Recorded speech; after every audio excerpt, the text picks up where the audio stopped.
Gold, trusted gold buyers. మీరు తాకట్టు పెట్టిన బంగారాన్ని విడిపించి ఈ రోజు ఉన్న మార్కెట్ ధరకు కొనబడను.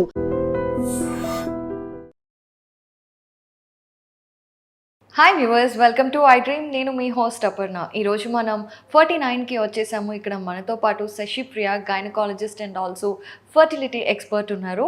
మరి డాక్టర్ గారితో మాట్లాడి మరిన్ని విషయాలు తెలుసుకుందాం. నమస్తే అండి. నమస్తే అండి.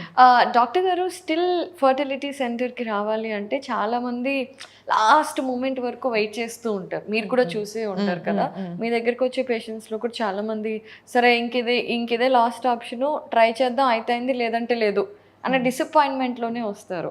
సో ఎందుకు ఇంకా మనకి ఫర్టిలిటీ సెంటర్స్ అంటే why do we have that hesitation ఒకటి. అండ్ మీ దగ్గరకు వచ్చే క్లయింటైల్ని చూసి వాళ్ళని మీరు ఎలాగా ఎవాల్యుయేట్ చేస్తారు, ఎలా మోటివేట్ చేస్తారు? బికాస్ పాజిటివ్ యాటిట్యూడ్ లేకుండా, నమ్మకం లేకుండా ఏది జరగదు కదా. Definitely, yeah. సింపుల్. చాలామందికి ఏంటంటే ఫర్టిలిటీ సెంటర్లోకి వస్తున్నాము అంటే డెఫినెట్గా ఇట్ ఈస్ సంథింగ్ అన్యాచురల్ అని చాలామంది అనుకుంటారనమాట. బయట చెప్పుకోవడానికి కూడా దే విల్ బి హెసిటేటింగ్. అంటే అది ఇన్కాంపిటెన్స్ అనుకుంటారు, like they are not capable of it. Yes, అవమానం. Yes, exactly. బయట కూడా ఎట్లా ఉంటుంది అంటే డెఫినెట్గా if they are going in to infertility centre, there may be a problem in male or female and they will try to say that వీళ్ళకి పిల్లలు అవ్వట్లేదు, వీళ్ళకి కావట్లేదు అని. సో ఆ స్టిగ్మా ఇంకా చాలా ఉంది. సో డెఫినెట్గా కాకపోతే చాలామంది they are out of it.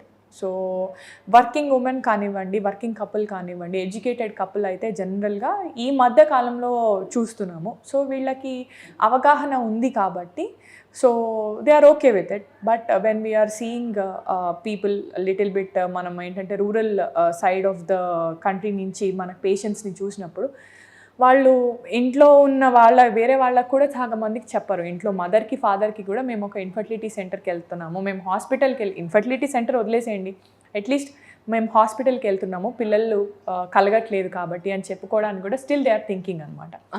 So ఇది తగ్గాలి. ఎందుకు అని అంటే దెర్ ఆర్ ఒక టర్మినాలజీ ఉంటుంది అనమాట, అన్ఎక్స్ప్లెయిన్డ్ ఇన్ఫర్టిలిటీ.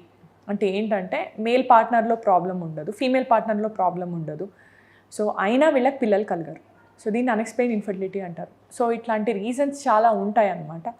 సో ఏదేమైనా హాస్పిటల్కి వచ్చి ఎవాల్యుయేషన్ చేసుకుంటే వీఆర్ హెల్పింగ్ అవర్ సెల్ఫ్ కదా. So why we should be ashamed of it. So మనకు హెల్ప్ చేసుకుంటున్నాం కాబట్టి డెఫినెట్గా ఎవాల్యుయేషన్ అనేది అవసరం. అండ్ సెకండ్ థింగ్ ఇంకొకటి ఏంటంటే ఇన్ఫర్టిలిటీ సెంటర్స్ అంటే they are not meant for IVF alone. So it is with fertility.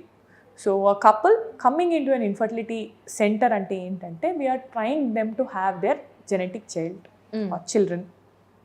So దీనికి ప్రాబ్లం ఎక్కడ ఉందో ఐడెంటిఫై చేస్తాం తప్ప వచ్చిన ప్రతి కేస్కి మనం ఐవీఎఫ్ వెళ్ళాలి, ఐవీఎఫ్ఏ ఒక పద్ధతి అనేది ఏమీ లేదు.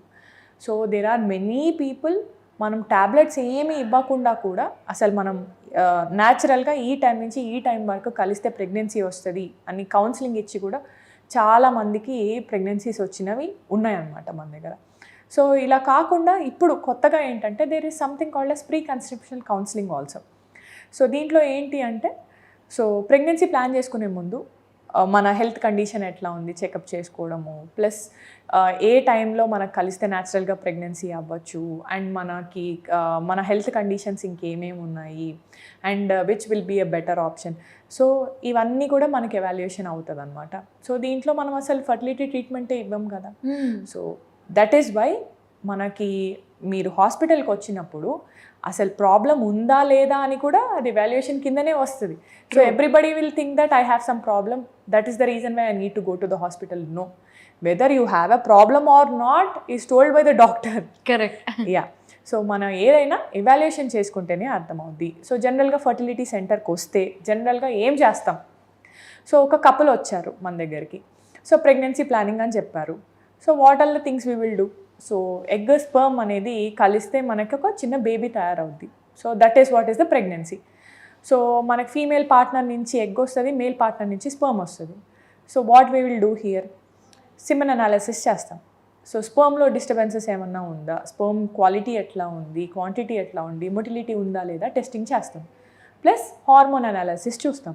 మేల్ పార్ట్నర్కి. ఫీమేల్ పార్ట్నర్కి మనం ఒక స్కాన్ చేసుకుంటే మనకి ఏంటంటే ఓరీస్లో ఎన్ని ఫాలికల్స్ ఉన్నాయి అండ్ యూట్రస్లో ఏమైనా ప్రాబ్లమ్స్ ఉన్నాయో అర్థమవుద్ది. హార్మోన్ అనాలిసిస్ చేస్తాం అంతే.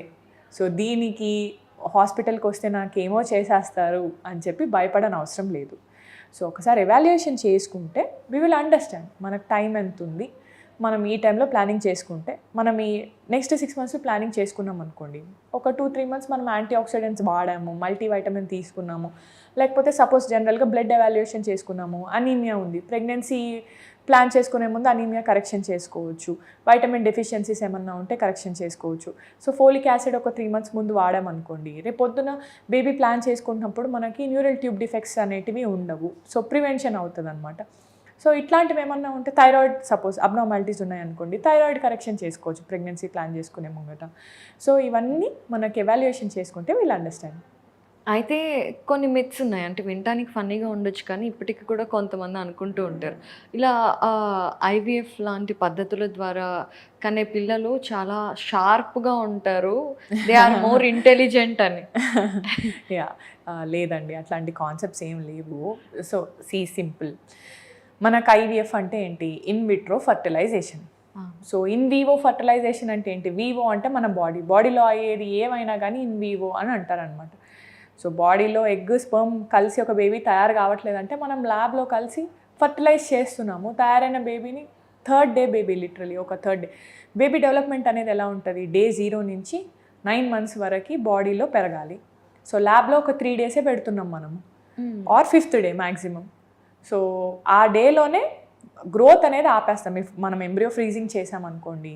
So 3rd day or 5th day ఈ ఎంబ్రియోస్ని ఫ్రీజింగ్ చేయడం అనేది జరుగుతుంది. సో ఈ ఫ్రీజింగ్ అయిన తర్వాత మనం 1 year కైనా 2 year కైనా ఎప్పుడైనా మనం ట్రాన్స్ఫర్ చేసుకోవచ్చు, embryo transfer. So it has nothing to do with what ever the baby complications ఏమైతే ఉన్నాయో ఐవీఎఫ్ వల్ల వచ్చినవి కావు. అట్లానే బేబీ ఇంటెలిజెంట్ ఉన్నారనుకోండి, అది డెఫినెట్గా ఏంటంటే mother father genes and baby exposure కానివ్వండి, అండ్ బేబీ సరౌండింగ్స్ నుంచి ఎట్లా పెరుగుతున్నారని దాని గురించి మనకి ఇంటెలిజెంట్ క్వశ్చన్ అనేది ఉంటుంది తప్ప మనము ఐవీఎఫ్ చేస్తే మనకి ఇంటెలిజెంట్ బేబీస్ పుడతారు, నో అట్లాంటి కాన్సెప్ట్స్ అయితే లేవు. యా ఓవరాల్గా సూపర్ హెల్తీగా ఉంటారు, సూపర్ ఇలా చాలా వింటూ ఉంటాం, ఇంకా అందుకని అడిగాను. ఎనీవేస్ ఈ విషయం గురించి అయితే చాలా చక్కగా వివరించారు. ఐ హోప్ ఎవరైతే హెసిటేట్ చేస్తున్నారో మీరందరూ కూడా మీ ఆలోచనలని అపోహల్ని పక్కన పెట్టి just visit the doctors. Doctor only can tell weather మీకు అవసరమా కాదా అనేది. ఎస్, సో చాలా చక్కగా వివరించారు. Thank you so much. Thank you. And for more videos, Please subscribe to iDream. Please subscribe to iDream. Please subscribe iDream. And please subscribe to iDream. For more videos, subscribe to iDream. please like, share and subscribe to the channel. Congratulations, iDream. Subscribe to iDream. Subscribe to iDream. So subscribe to iDream Media.